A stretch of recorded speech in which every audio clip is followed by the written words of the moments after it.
Hello guys, कैसे हैं आप सभी लोग। I hope all are fine. That's today story अलीसा। आज की जो कहानी है अलीसा नाम की लड़की की है। और ये जो घटना थी अलीसा के साथ तब घटी, वो जब जब न्यू अपार्टमेंट में रहने गए थे अपने पति के साथ। खैर, इस कहानी की शुरुआत होती है करीबन 2 साल पहले। अलीसा जो थी अपनी कॉलेज की पढ़ाई पूरी कर रही थी। तभी जो उसके घर वाले थे उन्होंने सोचा कि अब अलीसा की शादी का समय हो चुका है और अलीसा की शादी तय कर देनी चाहिए। उनकी फैमिली को ये बात बिल्कुल सही लगी। और मैं बता दूं, अलीसा मुंबई की रहने वाली थी और उसकी जो शादी थी कॉलेज लाइफ में ही हो गई थी। यानी तीसरा जो सेम होता है ना, थर्ड सेम, वहाँ पर तब उसके एग्ज़ाम होने वाले थे। एग्ज़ाम होने के बाद ही अलीसा की शादी तय कर दी थी। और अलीसा भी काफ़ी ज़्यादा खुश थी क्योंकि अलीसा की शादी एक ऐसे बंदे से होने वाली थी जो जॉब करता था, और वो भी अच्छी वाली, यानी अच्छी पोस्ट पर था और किसी कंपनी में जॉब किया करता था। गवर्नमेंट जॉब नहीं थी उसकी, लेकिन अलीसा फिर भी खुश थी क्योंकि वो उसके सारे खर्चे उठा सकता था। तो ऐसे जैसे तैसे करके 1-2 साल बीता, अलीसा की शादी कर दी गई और अलीसा बैंगलोर में रहने लगी अपने पति के साथ। शुरुआत में वो अपने घर में रह रहे थे, लेकिन कुछ दिक्कतें होने के कारण उन्होंने अपना घर छोड़ दिया था और एक अपार्टमेंट ले लिया था खुद का, जो कि पर्सनली खरीदा था। और अब अलीसा अपने पति के साथ वहाँ पर रहने लगी थी। अलीसा भी बहुत ज़्यादा खुश थी। उस अपार्टमेंट में अलीसा के साथ करीबन 1 या 1.5 महीना गुजर जाने के बाद अजीब अजीब घटनाएं होने लगी। अलीसा को खुद नहीं पता चला कि उसके साथ ये हो क्यों रहा है, बुरा मामला क्या है। आखिर हुआ कुछ ऐसा था। अलीसा जब उस अपार्टमेंट में रह रही थी, 1 महीना गुजर जाने के बाद अलीसा को अजीब अजीब आवाज़ें सुनाई देने लगी थी जब भी वो रात को अकेले घर पर होती थी। और हमेशा उसके साथ ये तब होता था जब वो अकेली रहती हो घर में, क्योंकि जो उसके हस्बैंड थे वो जॉब पर चले जाया करते थे। तो जॉब ऐसी होती थी कि 15 दिन डे शिफ्ट रहती थी उनकी और 15 दिन रात की शिफ्ट, यानी 15 दिन दिन में काम किया करते थे और 15 दिन रात में जाया करते थे। लेकिन जब रात का समय आता था तो अलीसा जब घर में अकेली थी तो उसके साथ काफ़ी अजीब अजीब होता था। रात में यानी शाम को उसके पति चले जाया करते थे ड्यूटी पर, और जब अलीसा रात को सोती थी तो उसे एक बच्ची की रोने की आवाज़ें आती थी। कभी कभी अलीसा को ऐसा लगता था वो जो बच्ची थी उसके कानों में बिल्कुल पास रो रही है, और कभी कभी इतनी बुरी जोर से हंसने की आवाज़ें आती थी। अलीसा इन आवाज़ों से काफ़ी तंग हो चुकी थी और करीबन 8 ही दिन उसने रात में गुजारे। तभी उसने अपने हस्बैंड को ये सारी बातें बताई कि ऐसे ऐसे सब कुछ हो रहा है, क्या करूं। तो उसके हस्बैंड ने कहा कि कुछ घबराने की बात नहीं है, हो जाएगा सब कुछ ठीक। होता कुछ ऐसे है, 9वां दिन जैसे ही शुरू होता है अलीसा सोने के लिए जाती है। रात के 11:30 बजे करीबन का समय था।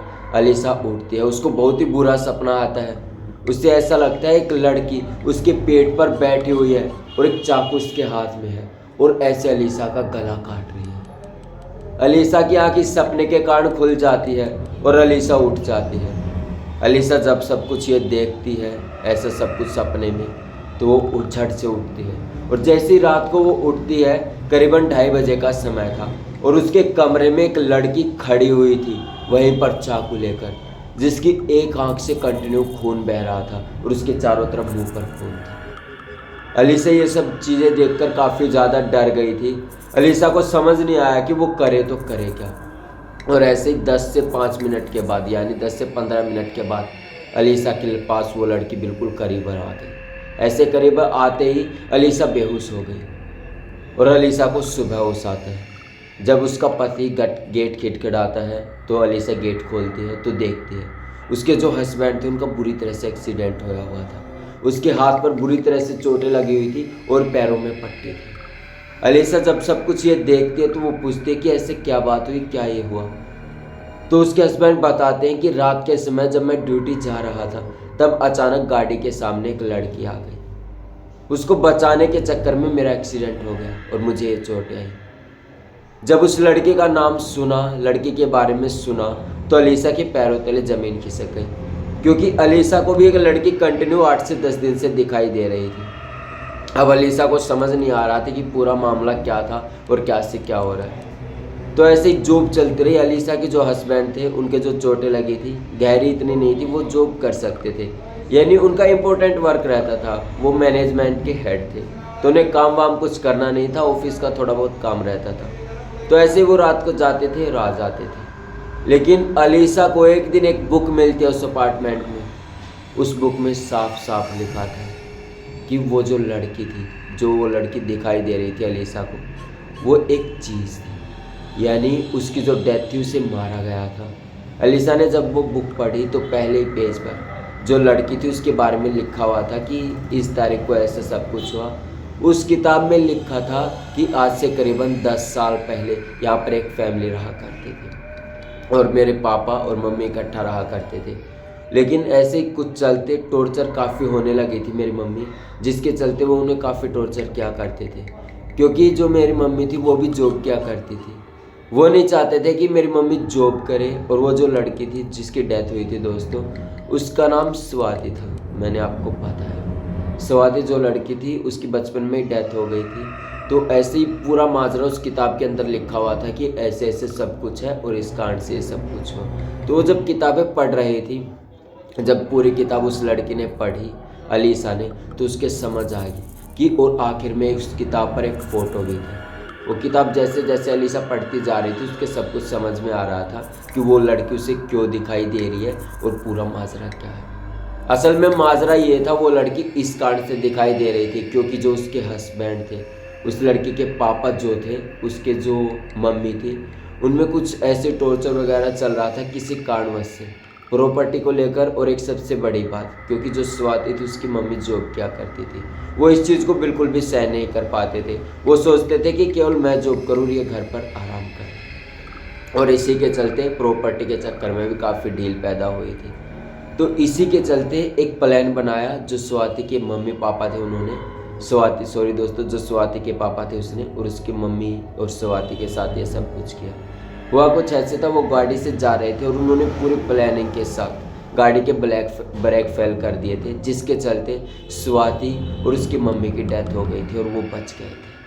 तो ये जब सारी चीज़ें पढ़ी तो आखिर में जब अलीसा ने देखा कि उसमें फ़ोटो लगी हुई है, तो अलीसा ने जब वो फ़ोटो देखी तो अलीसा के पैरों तले ज़मीन खिसक गई, क्योंकि जिस फ़ोटो में वो उसके हस्बैंड थे उस औरत के, वो उसी के हस्बैंड थे। यानी अलीसा के भी हस्बैंड वही थे और उस लड़की के जो मम्मी थी उसके हस्बैंड भी वही थे, क्योंकि जो लड़का था उसकी दोबारा शादी हुई थी और अलीसा को ये बात पता नहीं थी। अलीसा को जब ये सब कुछ पता चला, अलीसा ने जैसे ही डायरी रखी और उठी, तभी उसने देखा उसके पीछे उसके हस्बैंड बंदूक लेकर खड़े हुए हैं और ऐसे ताने हुए हैं कि अब मैं गोली मार दूँ। और अलीसा बिल्कुल एक साम ऐसे खड़ी, तभी उस लड़की की स्पिरिट वहाँ पर आती है और एक फुल दस्ता होता है, वो उठाती है और उसके जो हस्बैंड थे अलीसा के, उसके सिर पर दे मारते हैं और वो वहीं पर बेहोश हो जाते हैं। तभी स्वाति पुलिस में इन्फॉर्मेशन करती है, अलीसा पुलिस में खबर पहुंचाती है फ़ोन के ज़रिए और तभी पुलिस वहां पर आ जाती है और पूरा मामला दर्ज कर लेती है। हालांकि चाहती तो वो स्वाति नाम की लड़की जो स्पिरिट थी खुद ही सज़ा दे सकती थी, लेकिन वो चाहते थे कि उन्हें सज़ा मिले और ऐसी सज़ा मिले कि वो आखिरी सांस तक तड़पे और हमेशा घुट घुट के मरे। तो उसने इसी के चलते अलीसा का सहारा लिया और अलीसा ने जो बीता अलीसा के साथ वाकई खतरनाक था। अलीसा को खुद नहीं पता था कि उसकी दूसरी शादी हुई थी और आज अलीसा जो है अपने बेंगलोर में जॉब कर रही है। वो अपने हस्बैंड को छोड़ चुकी है क्योंकि वो अब जेल में है। और वो जो लड़की थी और वो जो उसकी मम्मी थी, उसकी जो डेड बॉडी थी जो अपार्टमेंट था उसके पीछे पार्क था उसमें मिली थी और पुलिस ने सारी जो डिटेल थी सब कुछ ले लिया था। और इसी के चलते अब अलीसा फ्री हो चुकी थी और वो जो लड़की थी और एक उसकी मम्मी थी, उससे आत्मा की मुक्ति हो गई थी। अब वो काफ़ी ज़्यादा खुश थी अलीसा, क्योंकि उसकी बला टल चुकी थी और उसे पता चल गया था कि वो लड़की क्यों दिखाई दे रही थी। तो दोस्तों ये थी आज की कहानी जो मैंने विजिट करी है। तो कमेंट बॉक्स में ज़रूर बताएं कि आपको ये कहानी कैसी लगी और ऐसी कहानी सुनने के लिए चैनल को सब्सक्राइब करें। तब तक के लिए जय हिंद। कल फिर से मिलेंगे एक और खौफनाक कहानी।